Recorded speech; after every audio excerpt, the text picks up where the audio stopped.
Hey mes pépitos, j'espère que vous allez bien. On se retrouve dans une nouvelle vidéo. À l'heure à laquelle je la tourne, il fait nuit. D'accord? Mais peu importe à l'heure à laquelle en fait vous écoutez ce podcast, mais si je dis passez une bonne soirée ou ce genre de choses parce que je n'ai pas les idées très au clair aujourd'hui, eh bien c'est normal, voilà. J'espère que tout le monde va bien. On se retrouve dans une nouvelle thématique de vidéo qui concerne en fait tout simplement le développement personnel. Et oui, j'avais envie qu'on décortique un petit peu ce sujet parce que je me suis posé la question il n'y a pas si longtemps que ça sur les bienfaits du développement personnel, comment est-ce qu'on l'aborde en ce moment parce que c'est un sujet qui explose en ce moment. On est vraiment dans le côté Aisley, mon Dieu, Anisha, tu ne sais plus parler anglais. Bref, Elsie du corps, de la mentalité, enfin, bref, du psychisme et du bien-être. Vraiment, hein, ce mot bien-être, c'est flagrant. Enfin bref, du coup, j'avais vraiment envie qu'on le décortique ensemble, qu'on mettre des termes sur ce qu'il va pas, est-ce que là on est peut-être pas un peu dans le trop, etc. Enfin bref, je vais vous expliquer un petit peu ma façon de penser et puis bah vous agissez avec moi dans les commentaires. Encore une fois, j'arrête pas de le dire, dans le respect, c'est toujours mieux. Dans ce podcast, je n'ai donc pas préparé de script, donc je vais réagir à chaud. Je m'excuse déjà de tous les balbutiements, des réflexions que je vais essayer de... Enfin, les réflexions que je fais dans ma tête, mais parce que je suis en train d'essayer en fait de trouver mes mots, parce que vraiment ce soir, ça va être catastrophique. Je ne sais pas pourquoi est-ce que je me suis dit, Anisha, tu vas faire un podcast alors que je n'arrive pas du tout à parler. Voilà, bref, ce n'est pas grave. Pour tous ceux qui viennent de tomber sur cette chaîne, eh bien, du coup, bienvenue. Vous inquiétez pas, c'est pas toujours comme ça, d'accord? Des fois, c'est plus structuré, des fois un peu moins.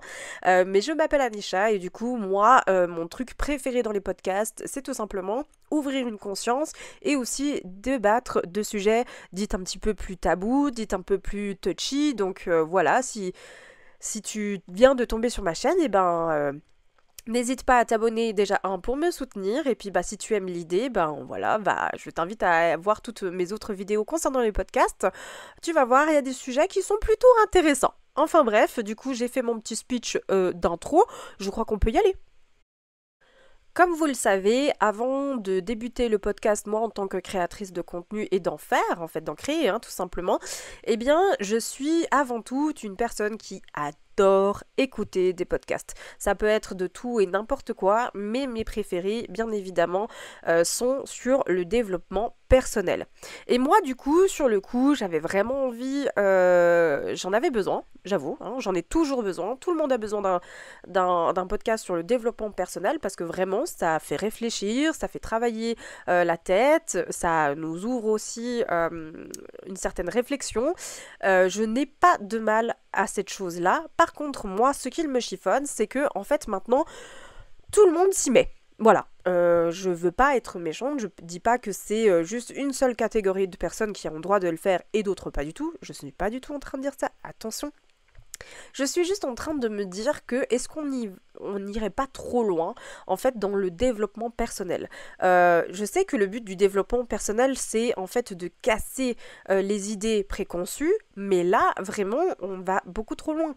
Il y a des livres que j'ai lus à ma décharge que je pensais pouvoir être bien et clairement ces livres étaient en train de dire, bah en fait on est en train de faire tout faux depuis 15 millénaires d'années et en fait on est en train de faire ça alors qu'il faudrait faire ça. C'était presque un ordre en fait dans ce développement personnel de dire bah là on est en train de faire faux mais il faut faire ça en fait.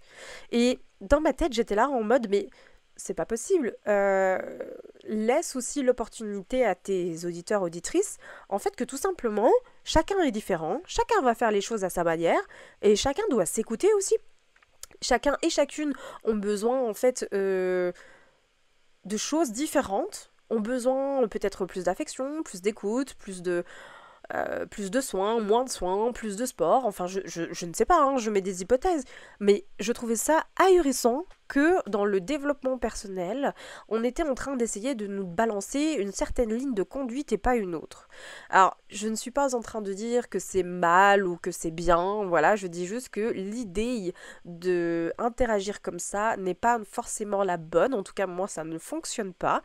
Peut-être qu'il y a des gens qui ont besoin qu'on leur soit un petit peu dictateur, comme ça, je mets des gros guillemets, justement parce qu'ils ont besoin de cette ligne directive, parce que sinon ils ne le font pas. Moi, je ne fais absolument pas partie de cette team, mais c'est vrai que quand j'écoute des podcasts qui sont généralement comme ça, et qui sont en train de dire, oui, alors je suis pas en train de dire que vous êtes obligé, mais vraiment, ma méthode, c'est la meilleure, eh bien, ta méthode, c'est la meilleure pour toi, mais pas pour tout le monde. Voilà. C'est ce que j'avais envie en fait de mettre comme warning face au développement personnel. Je vais reprendre les termes en fait de By Mathilda qui le dit quand elle tire les cartes et qu'elle fait de la cartomancie dans ses vidéos. Elle dit si bien, prenez ce qui résonne et le reste vous laissez couler. Parce que vraiment c'est vrai, comme on est toutes et tous différents, on a des attentes forcément différentes et du coup on ne peut pas avoir toutes et tous la même ligne de conduite.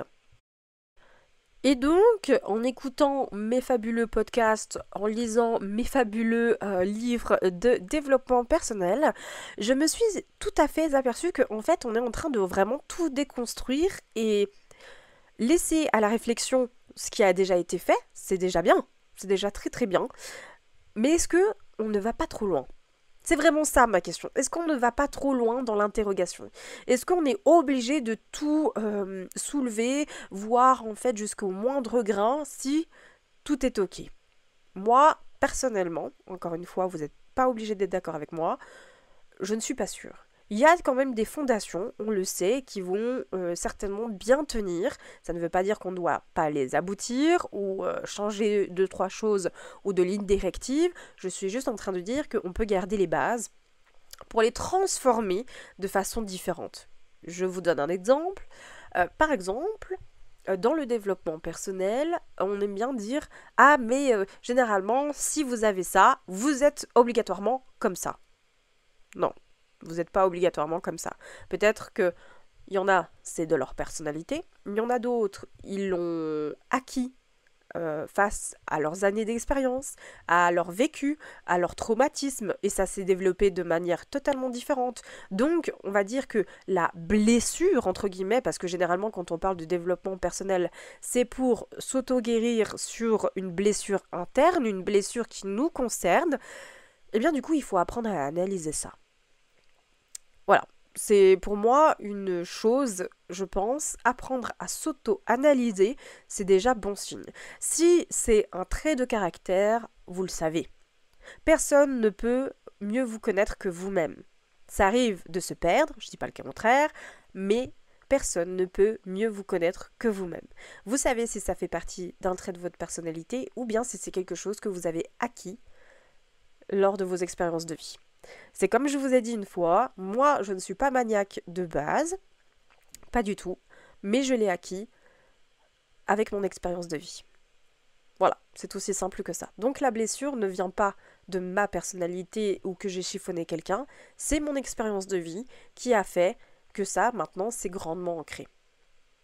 Voilà, j'avais juste envie de mettre une note sur ce petit terme développement personnel, parce que je trouve que il est bien, mais en même temps, je trouve que les réflexions en ce moment vont trop loin, ou peut-être trop loin, on se prend trop la tête, alors qu'en réalité, le but maintenant, je pense, c'est de s'alléger. S'alléger mentalement, se simplifier la vie, peut-être effectivement faire un travail sur soi-même, mais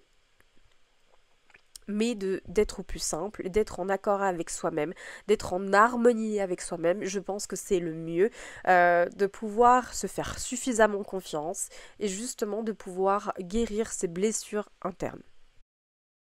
Alors, je ne suis pas en train de dire que le développement personnel, il est hyper négatif, etc. Je suis pas en train de le diaboliser, hein. Je sais que je n'ai pas vraiment les mots, donc j'espère vraiment que vous comprendrez dans quel sens je veux partir avec ce podcast. C'est juste que moi, vraiment, j'insiste sur le fait que on est en train de nous dicter une ligne de conduite et c'est comme si de nouveau on était un peu obligé en fait de se catégoriser alors que c'est tout ce que je déteste, vous le savez maintenant. Alors que j'ai écouté un nombre incalculable de podcasts, vraiment je vous le dis pas le nombre parce que vraiment j'en consomme énormément et c'est vraiment une réflexion que je me suis faite il y a pas si longtemps en disant mais vraiment je trouve ça un peu bizarre parce que l'expérience du podcast et du développement personnel, c'est une expérience qu'on a vécue qui est propre à chacun. Alors ça peut aider les autres, mais ça ne peut pas aider tout le monde. Et chacun, en plus de ça, a sa propre manière d'interaction, enfin d'interagir avec le sujet, donc c'est totalement différent. En plus de ça, sur une thématique en particulier, quand je tombe dessus, ça a le don un peu quand même de m'agacer. Encore une fois, je mets des grosses pincettes parce que depuis le début du podcast, j'essaye vraiment de trouver mes mots pour ne pas froisser qui que ce soit, mais juste qu'on mette peut-être un doigt dessus. C'est que j'ai l'impression que le développement personnel, il est un tout petit peu hypocrite dans le sens où... euh, vous êtes comme vous êtes, c'est très bien, mais par contre, vos défauts, il faut qu'on en parle. Parce que les défauts, ils sont là pour une raison, oui, ça fait partie de votre identité, mais il faut essayer de les diminuer. Alors, je ne suis pas en train de dire que, par exemple, quelqu'un de colérique doit être encore plus colérique. Hein. Je ne suis pas en train de dire ça. Hein. Je suis juste en train de dire que diminuer les défauts, c'est un peu subjectif. On peut essayer de faire des efforts pour éviter que la colère monte trop vite. Mais on ne peut pas les effacer. Et ça, je ne suis pas en train de dire que le développement personnel annonce qu'on doit effacer ses défauts. Bien au contraire, il y a beaucoup de gens qui essayent de dire harmoniser les défauts avec les qualités, harmoniser en fait qui nous sommes pour trouver la paix intérieure. Je suis juste en train de dire que en fait, en faisant ça, on est en train de noter quelque chose de négatif sur nos défauts, alors que les défauts ne sont pas forcément que négatifs, c'est notre limitation, en tout cas c'est ma vision, hein, d'accord.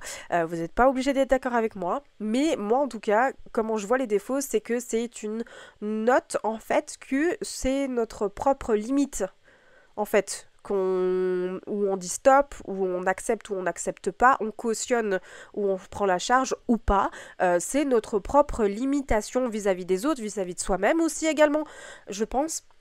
Donc, ce regard péjoratif sur le défaut est, je trouve, un petit peu mal amené. Voilà, ça c'est mon avis. C'est pas pour cette raison-là que je disais que le développement personnel était hypocrite, mais plutôt dans l'ensemble et la globalité, la généralité, parce que pour moi, le développement personnel, encore une fois, c'est vraiment une harmonisation de nos chakras, de notre vie, de nous-mêmes, d'être en osmose avec tout ce qui nous entoure et avec nous-mêmes, surtout avec nous-mêmes, de pouvoir guérir nos blessures, etc. Mais par contre, expliquer pourquoi est-ce qu'on a notre défaut et qu'est-ce qui soulève ça, bah peut-être qu'on a subi des traumas, comme je l'ai dit précédemment, peut-être que on a vécu des choses pas cool et que c'est du coup notre forme de protection. Alors, de faire descendre les barrières, ça oui, mais une fois qu'on a bien ancré quelque chose, vous êtes un peu d'accord que ça fait partie intégrante de notre personnalité, de ce qui fait que nous sommes aujourd'hui quelqu'un, cette personne. Par exemple, moi, Anisha, je n'étais pas maniaque quand j'étais plus jeune. Je suis devenue maniaque à cause ou grâce, je ne sais pas de quelle manière il faut le prendre, de mon expérience de vie. Et maintenant, je m'appelle Anisha, bien plus tard, des années plus tard. Et la maniaquerie fait partie de mon identité. Je dis pas que sans ça, je ne serais plus Anisha. Je dis juste que, en fait, ça fait partie de la construction de l'identité que je me suis faite.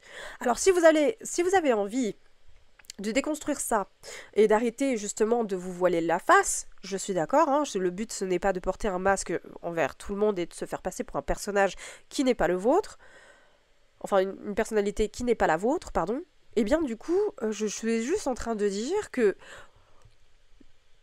Il faut juste, en fait, tout est une question d'équilibre, juste partager, départager, en fait, ne pas aller trop dans l'excès. Le développement personnel, c'est bien. À partir du moment de la mesure où ça peut vous faire réveiller des consciences, peut-être vous faire tilt pour être une personne meilleure. Ça ne veut pas forcément dire que les défauts et les choses, entre guillemets, connotations négatives sur le développement personnel, c'est quelque chose qu'il ne faut absolument pas faire, parce que la morale, en tout cas, tout a une morale derrière, tout a une explication derrière, et encore une fois, c'est à prendre avec des pincettes, parce que je trouve que tout dépend en fait de l'expérience de vie, de la vision personnelle qu'on a sur un sujet ou sur un événement, enfin bref, vous avez compris là où je voulais en venir. Donc voilà, voilà pourquoi est-ce que en ce moment je suis en grand questionnement sur le développement personnel et sur la façon dont elle est amenée en ce moment et la dictature qu'elle est en train de prendre en fait sur nos consciences.